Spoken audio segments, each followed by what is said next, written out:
اس نے یہ تمام میدانوں میں کام کرنا ہے۔ ایک آدمی کئی میدانوں میں بھی کام کر سکتا ہے۔ دنیا دار جو ہے ایک آدمی 5 کاروبار چلا رہے ہیں، کئی ملیں چلا رہے ہیں۔ ایک میں مل کے پاس سے گزرا، بہت بڑی فیکٹری تھی، اس کا نام تھا سینچری۔ میں نے پوچھا بھی اس کا نام سینچری کیوں رکھا ہے؟ تو میرے ساتھی نے بتلایا کہ اس آدمی کی 99 فیکٹریاں ہیں، تو یہ 100ویں فیکٹری اس نے بنائی ہے۔ یہ 99 پہلے چل رہی ہے، یہ 100ویں نمبر پر بنائی، تو اس کا نام اس نے سینچری رکھا ہوا۔ ایک آدمی 100 فیکٹری چلا رہا، یار ان کے نظام دنیا دار کتنا کیا محنتیں کر رہے ہیں، تو ہم ایک چھوٹا سا ادارہ کامیابی سے نہیں چلا سکتے؟ نہ کہ حفظ کا اچھا کامیاب شعبہ ہے، نہ کہ کتب کا ہمارا ہے، نہ کہ تصنیف کا شعبہ ہے، نہ کہ اور شعبے ہے، ہم کیوں نہیں کر سکتے؟ تو صرف اخلاص، محنت، لگاتار محنت، یقیناً ان چیزوں کے ساتھ آدمی یہ چیزیں حاصل کر سکتے ہیں۔ آپس کے اندر یہ مخالفت اور ایک دوسرے کے ساتھ، میں نے ایک گاڑی کے پیچھے، آپ نے بھی دیکھا، میں نے بھی دیکھا، اس کے پیچھے لکھا ہوا تھا پاس کریں یا برداشت کریں۔ میں نے سوچا کہ یہ جملہ بہت ہی اچھا لکھا ہے۔ کیا معنی ہے کہ اگر آپ کے اندر ہمت ہے تو آگے پاس کر کے، آگے کراس کر کے گزر جائیں، نہیں ہے تو پیچھے پیچھے چلتے ہو۔ اگر یہ دونوں نہ کرو گے، آگے گزرنے کی ہمت نہیں، پیچھے برداشت نہیں، تو اس کے اندر ٹکراؤ گے، خود بھی تباہ ہوگے، دوسروں کو بھی تباہ کرو گے۔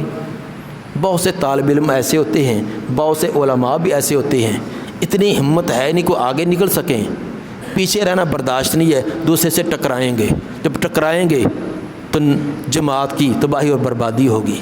تو طلباء کے اندر بھی ایسی بات ہوتی ہے، 2 کلاس کے اندر مقابلے میں چل رہے ہیں، آگے بڑھ نہیں سکتے، پیچھے برداشت نہیں ہے، پھر اس کے خلاف پروپوگنڈا، حسد، بغض، کبھی استادوں کو شکایت، کبھی ناظم کو کبھی شکایت، کبھی فلاں شکایت، یہ بس اس کا خروج، اس کا نکالنے کا پورا پروگرام۔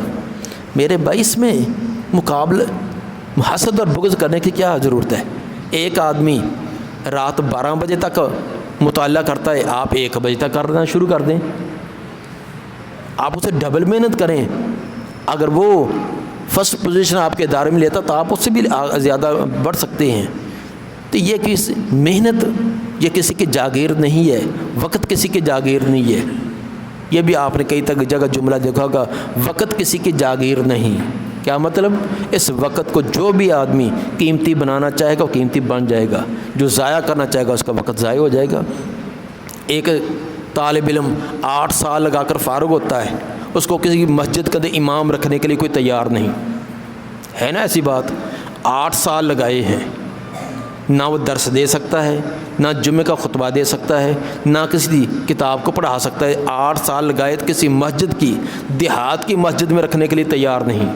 اور دوسرا اس کا کلاس فیلو، اس نے بھی 8 سال لگائے ہیں، تو وہ فارغ ابھی ہوا نہیں ہے، تو پہلے دوسرے اداروں والے ناظم سے رابطہ کرتے ہیں کہ محترم آپ کا یہ طالب علم آپ ہمیں دے دیجئے، دوسرا کہتا ہے ہمیں دے دیجئے، اس کے جتنی بھی خدمات ہیں جو اس کی ضروریات ہم پورا کرنے کے لیے تیار ہیں، ڈبل ٹرپل تنخواہ بھی دیتے ہیں، منت سماج سے لے جاتے بھی ہیں، حالانکہ دونوں کے اساتذہ ایک تھے، اساتذہ بھی ایک ہے، نصاب بھی ایک ہے، ٹائم بھی ایک ہے۔ امتحان میں بیٹھنے والے بہت ہوتے ہیں، ایک میٹرک امتحان کے اندر ہزاروں طالب علم شریک ہوتے ہیں، تمام کے تمام کامیاب نہیں ہوتے، بہت سارے فیل اور ناکام بھی ہوتے ہیں، کچھ کامیاب بھی، اور کامیاب ہونے والوں کا بھی درجہ ایک نہیں ہے، کوئی یہ بورڈ کو ٹاپ کرنے والا ہے، کوئی سینکڑوں 3rd ڈویژن لینے والا ہے، کوئی یہ دھکا سٹارٹ ہوتا ہے 33% لے کر پاس ہونے والا بھی ہوتا ہے۔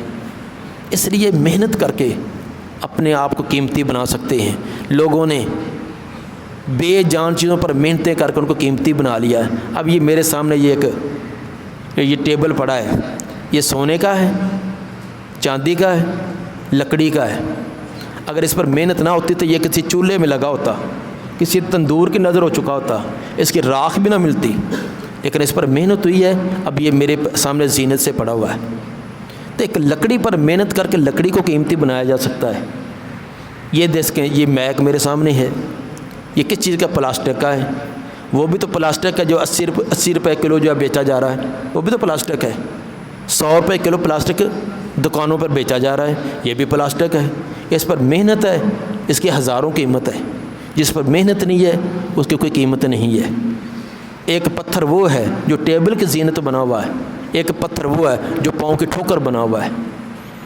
پتھر پڑا ہوا اس کو کوئی اٹھانے کے لیے تیار نہیں، کوئی ٹھوکر لگا کر اس کو نالی میں گراتا ہے، نالی صاف کرنے والا اس کو باہر نکالتا ہے، ایک آتا ہے پھر اس کو گراتا ہے، اس کو کوئی اٹھانے کے لیے تیار نہیں۔ ایک وہ جو ٹیبل کی زینت بنا ہوا ہے، وجہ کیا ہے؟ جس پتھر پر محنت ہوئی ہے وہ پتھر قیمتی بن گیا ہے، جس پر محنت نہیں ہے وہ پاؤں کی ٹھوکر بن گیا ہے۔ تو اگر پتھر پر محنت کر کے وہ قیمتی بنایا جا سکتا ہے، لکڑی پر محنت کر کے لکڑی قیمتی بن سکتی ہے، تو انسان پر محنت ہو تو انسان قیمتی کیوں نہیں بن سکتا؟ بشرط یہ کہ ہم محنت کرنے والے اور محنت کے اثرات کو قبول کرنے والے بن جائیں۔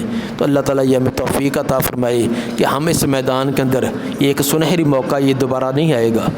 ہم بھی اب یاد کرتے ہیں، چلو ٹوٹی پھوٹی جیسی محنت ہماری ہوتی تھی، لیکن اب پچھتاوا ہے کہ کاش کہ ہم اسے زیادہ محنت کر کے جو ہم نے کئی سال اب لگانے کے بعد تھوڑا بہت طلباء کا جوتا سیدھا کرنا سیکھا ہے، کاش کہ ہم زیادہ محنت کرتے تو یہی چیز ہم آج سے 10 سال 15 سال پہلے حاصل کر لیتے، لیکن اب ہمیں بڑا لمبا سفر طے کرنا پڑا ہے۔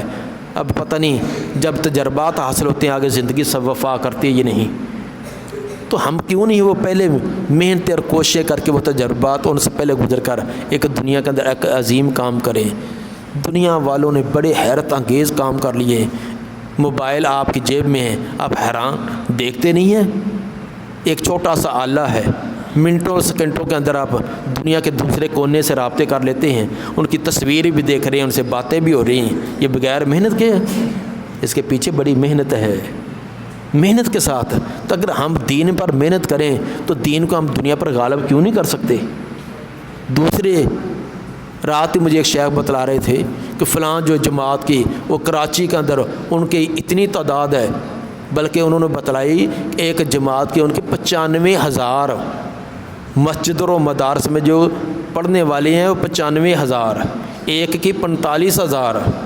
تو میں تو حیران ہو گیا، میں نے کہا ہمارے کل پاکستان کی جمع کی جائے تو شاید ہی وہ 10-15 ہزار ہی بنے، تو ان کے ایک شہر کی اتنی یار وہ لوگ ہم وہاں پر پہنچے ہوئے ہیں، ہم حق والے جو ہے وہ پیچھے بیٹھے ہوئے ہیں۔ ہماری آپس کی مخالفتیں ختم نہیں ہوتی، ہماری سوچ اور فکر پیٹ سے آگے جاتی نہیں ہے۔ بس ہر ایک کہتا ہے کہ میرے پیٹ کا دھندا بس مجھے مل جائے، مجھے بس ایک مسجد کی امامت مل جائے، بس اس سے آگے میں نے محنت نہیں کرنی۔ میرے بھائی ٹھیک ہے، امامت ایک بہت بڑا عظیم مرتبہ ہے، آپ اور آگے بڑھیں، مدرس ہیں آپ اور بہترین مدرس بنیں، بہتر سے بہتر کی طرف کوشش کریں۔ اخلاص ہوگا، محنت ہوگی، استقامت ہوگی، نتیجہ آج نہیں تو کل، اگر کل نہیں تو قیامت کون سی دور ہے۔ اللہ تعالیٰ میں توفیق عطا فرمائے۔ سبحان ربک رب العزت عما یصفون والسلام علی المرسلین الحمد للہ رب العالمین۔ نصیحت فرما رہے تھے ہمیں شیخ المشائخ استاد الاساتذہ الشیخ ابو نعمان بشیر احمد صاحب حفظہ اللہ تعالی۔ ہم شیخ کے بہت زیادہ مشکور ہیں انتظامیہ کی طرف سے، اساتذہ کی طرف سے اور طلباء کی طرف سے کہ آپ ہمارے ادارے میں تشریف لائے اور ہمیں نصیحت فرمائی۔ جزاکم اللہ و احسن الجزا۔